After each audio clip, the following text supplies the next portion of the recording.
Our first guest this week needs no introduction to Notre Dame fans, so I will keep it fairly brief. Former Irish quarterback Tommy Rees still ranks in the top 5 in 21 different single-game, single-season, or career passing categories. He compiled a 23-8 record as Notre Dame's starting quarterback. He graduated from Notre Dame in December of 2013 with a degree in management consulting from the Mendoza College of Business. Tommy broke into the coaching ranks as an offensive graduate assistant at Northwestern in 2015 and spent 2016 as an offensive assistant with the San Diego Chargers in the hometown of Rachel Naslund. There are a lot of folks on this campus who are very pleased Tommy will continue his coaching career with the Irish this season, and we are certainly pleased he is able to spend some time with us today. The way the Chargers refer to San Diego as Rachel's hometown, it's amazing. Padres too. Yeah, it is a great place. Welcome, Tom. Thrilled to have you here. It's great to be here. You had some really nice things said about you by Pat Fitzgerald recently, where Pat was asked about you in an interview and had some glowing things to say that must have made you feel awfully good. Yeah, I didn't see him until my brother told me about the interview. But Coach and I, we still keep in touch. He's somebody I've known since I was, 7 years old or so. And working for him was something I always, wanted to do and had the opportunity to do it. He's a great coach, a great person, and someone at a young age to learn from really meant a lot. So to hear that from him was, quite humbling. And I reached out to him and thanked him for it. He told me they were all lies and he had to say it. But no, we talk quite a bit. So Coach has been a great mentor for me, and it was glad to hear. There are a lot of us here who believed you would move into coaching and be a great coach and hoped you'd be back here. The timing has been quicker than any of us might have hoped. Did you think the opportunity would come this quickly? No, I think it's been surreal how it's worked out. I knew I wanted to coach. It wasn't a secret that I wanted to coach. Everyone kind of told me I'm going to coach. It wasn't really my decision. But I didn't think I'd get back here this quickly. I knew I wanted to get back here. People had always asked me, where do you see yourself? And I said, I see myself someday getting back to Notre Dame. And, that's where, I loved being. And I'm from the Midwest. I love it in the Midwest. To say I'd be here when I was 24 years old, I would have told you you're wrong. I need some time away. But, coming back on campus and, going through the process of deciding to come back, I knew right away as soon as I, stepped back here. And there's actually a story. The first season I was done playing, I came back for the Michigan game. It was the game here under the lights. And as soon as I was down on the field, I texted my dad and I said, I have to get back. Not just to Notre Dame, but I wasn't coaching at that point. And I said, I miss the game too much. I miss it here too much. And as soon as that moment happened, the lights kind of turned on for me. And I knew that, this was a huge part of my life that I needed back. When you went through the process, the opportunity was in front of you. What were the things that were important to you as you talked to Coach Kelly and others as you had to make this decision, knowing you wanted to come back, but still it had to be the right opportunity? Right. The biggest thing was just to have the right feel. I wanted to come back and just feel like I was at home. It's different than when I was making my recruiting decision, but I just wanted to make sure that it was the best step for me in my career. I had a good thing going in San Diego. I liked being in the NFL. I liked my role there, but the biggest thing for me was to have the fulfillment of working with the quarterbacks and having, game days where, what they're doing is directly reflected by what you do with them all week, and having those guys in that group and having my own room of guys where you can really start to develop them and develop relationships. And I just thought that I'd be the most fulfilled seeing them succeed. And, at the end of the day, I felt like I'd be happiest, day in and day out, working with quarterbacks, working with kids that, have this unbelievable opportunity to play here at Notre Dame. And for me, it was all about the fulfillment I'd get from that. How do you feel the coaching will shift from NFL to college?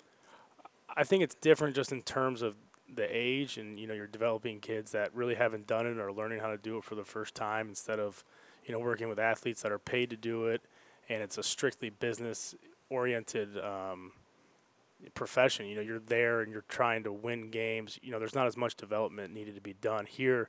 There's a lot more that goes in every day to caring about the individual. How are they doing off the field? How are they doing socially? How are they doing being away from home? So you got to develop more of a relationship in all aspects of their life, not strictly about football. I'm sure a lot of the guys will look up to you, having done it yourself here especially, but in the NFL, how was it working with a lot of guys who were a lot older than you and had that experience there? Yeah, that was the biggest question mark they had when I interviewed there and going, to San Diego from Northwestern was, hey, how do you tell a 30-year-old receiver what to do? And my biggest thing was if you're prepared and you can show them that you know what you're talking about and you're there to help them, that's all they want. Those guys are fighting for a living to make the team and to continue, supporting their family. So any person that can help them, they're willing to listen to. It's your job to get as prepared as possible to show them that you know what you're talking about, they can trust you. And as soon as you develop that relationship, they'll go as far as you ask them to. You mentioned having your own room. You do have your own room now. How would you describe your approach as a coach educator in your classroom? How does it work? Hands-on. I talk to those guys.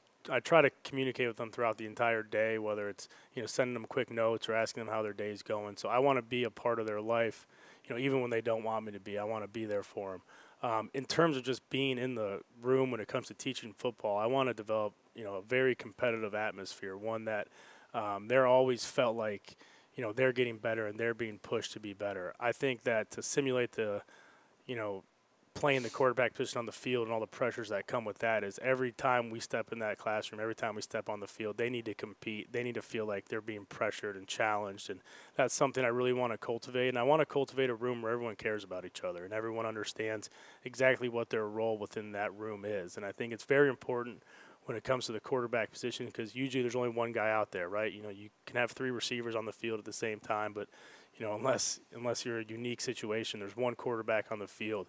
So as you develop those relationships to one another where everyone cares so deeply about each other that everyone's role is to support whoever's on the field, and everyone's role matters. Everyone's role plays a huge part in winning and losing.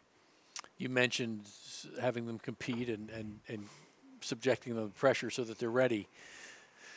No one can understand the pressure of this position at this school unless you've done it. Right. I mean, you can have a sense of it, but you've lived it. You've done it. That's got to help as you tutor these young men. Absolutely. I think that just balancing, going to school here, being the face of the program or having, going out to Chipotle and having people recognize you and then stepping onto that field, all of that stuff goes into it. Even the little things that people wouldn't think matter. And I think that, they can learn a lot from things I did and things that I didn't do. There's a ton of things that I wish I would have done differently, and I think those can also be great teaching moments for them. And then when it comes to game day and, understanding that, who to rely on and who to talk to and how to understand the pressures and the different things that are going on, those are things that I felt like, I can definitely look back and touch them upon. And, I felt like I did a good job of, trying to keep things, in front of me and trying to keep what's important now and understanding, who to go to and who to talk to and relying on your teammates and the people that really understand what you're going into. And, in this day and age, there are so many outside sources trying to get a hold of these kids and understanding how to streamline their resources as best possible. When you came in for the visit to consider this opportunity, we were talking about the fact that, there was this sort of external perception that, gee, I didn't think Brian and Tommy got along, so why would Brian offer him the job and why would Tommy take it, right? Explain why that perception isn't reality. I'm an extremely competitive person, and so is Coach. And I think any time that you have two people that care so much about what they're doing and have the same goal in mind and both want to win as badly as one another, there's bound to be times where, tensions arise. But I mean, if you ask anyone who's been around Coach and I, they wouldn't say that. And right. I think it shows that it's not true by the fact that I'm here. Have we gotten, into it about football before? Yeah, of course. But that's because we were both passionate about what we were doing. And, I felt like I got to a point in my career where I could speak my mind and I had certain things that, I saw maybe differently, and we discuss them. And, one of us would, have the final say. It was usually him. And, the other one would have to comply. But, no, we got along well. We continue to get along well. I just sat with him for 20 minutes a couple hours ago, and things were great. And that's a common misconception, but I just think it's two, really competitive people caring a lot about what they do, and, tensions are bound to arise. Yeah, I mean, it's, if you don't have that competitive gene, right. you're not going to be able to make it in this environment. So, absolutely. One of the things that's different, of course, is you come here with a different offensive coordinator in place. how's that working relationship been, and what are your observations of Chip's approach to the offense? The relationship's going great. Coach Long and I, get along very well. I think we have a lot in common in terms of, we view things the same way, especially, football-wise. We want, concise, direct answers, and we want things to be, streamlined and easy for our players to understand. And, he's a tough guy who's going to get after the team, which I think is a great, trait for this group of young men. And that's something that I try to, also, hold true. But just working with him and spending time with him, his knowledge of the game has really, come out glaring. And I think that he's a very bright offensive mind, and obviously, I'm excited about the opportunity just to learn from him. But, on a more personable level, he's been great to me to, he's a young coach as well, and he was in my position. He was a position coach at a young age, and just, having him there to support me and some guidelines. Hey, these are things I did. These are some things that I always found were important. He's been a great mentor to me in that sense. Well, that's got to be really helpful. I'm not going to ask you to evaluate the guys in your room. We'll let practice evolve over time. But how might the offense look a little different to the fans this year? We had Chip on the show, and we talked about it a little bit with him. But well, what did he say? I want to make sure I don't say anything different. Yeah. Well, the two. The things he talked about were one, pace. Right. Maintaining the pace, not doing things to yourself that interrupt the pace. Right. Two, he talked about the need for flexible players because it's, substituting is one of the things that slows the pace, right? Correct. The back judge gets over the ball and you can't snap it. And so he used the tight ends as an example of guys who had to be flexible and be prepared to do a lot of different things. So yeah, I think the pace thing is probably the number one thing that I would say. And, John Wooden has a quote that's, be quick but don't hurry, and I think that's probably the best way to describe it, is we're never going to be out of control or in a hurry or do something that would, put the team behind, but we want to play at a good tempo, and we want to play upbeat, and we want to have the defense, not being able to sub, and have our guys be able to be in different roles and understand, hey, we might be in this personnel group, but you still need to understand what this person does because you're going to be asked to do it.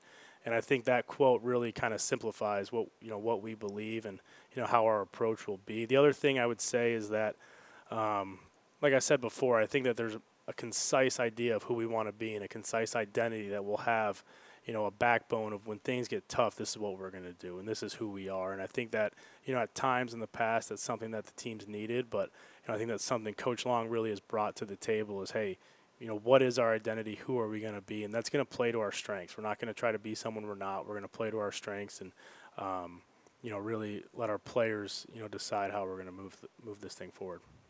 Has there been a major surprise in being back, something you didn't anticipate? Well, campus looks a lot different. That's first and foremost. It's grown a lot.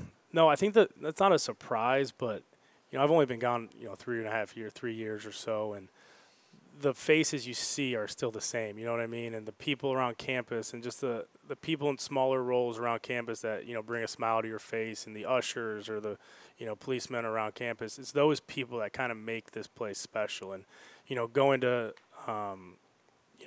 coming when there's a track meet going on and seeing the ushers and them remembering your name and you remembering them and sharing those moments, or, valeting your car and them, still the same people and they're still smiling. And it's the consistency of, the people that are here. It's not a surprise, but it's something that when you come back, you kind of forget, how special the place really was. You mentioned the physical changes to the campus. Of course, a lot of those center around the stadium. Right. What's your impression so far of the renovated stadium? It's absolutely beautiful. I think that I've been to Lambeau Field once, and I thought it was the best stadium I've ever been to. And being here in this stadium, that's what it reminds me of. And that's what I think this place – I mean, I was blown away when I saw it. I was absolutely speechless, and I couldn't believe that this was the same stadium. And I'm like, I was telling my family, hey, you guys aren't going to believe coming back. It's been 3 years since you've been to a game, but, the stadium looks incredible. And, Mom, I know your eyes are bad, but, you'll figure it out. So it's been absolutely great. The stadium looks beautiful. I think it's, obviously been a beautiful addition, but I'm excited to get in there, I'll tell you that. Do you wish you got to play in it? Yeah, but I get to coach in it now, so there's a Different experience. consolation there. And, the locker room looks, is going to look great too. And that's, as a player, that I kind of missed out on the locker room. But no, getting to coaching is good enough for me. So it'll be a special day when we run down that tunnel. Well, I can't tell you how thrilled we are to have you back here and have you running back through that tunnel again. I think your impact here is going to be exceptional. And thanks for the teaching you'll be doing and all the contributions you'll make as a member of the staff. Thanks again. Well, thanks for having me on. I've had a great time tonight. So. All right, we'll be back in a minute. In the locker room, we're not really talking much. We're kind of, visualizing what's going to happen on the ice and staying focused on what's up next. Open up the door, kind of blinded by the light right away that comes in through the tunnel. It's like kind of just being thrust into the world. It feels like everything's kind of over on top of you. Playing for my teammates, you'd literally do anything for them. You're a family with them. It's amazing playing with a team like this.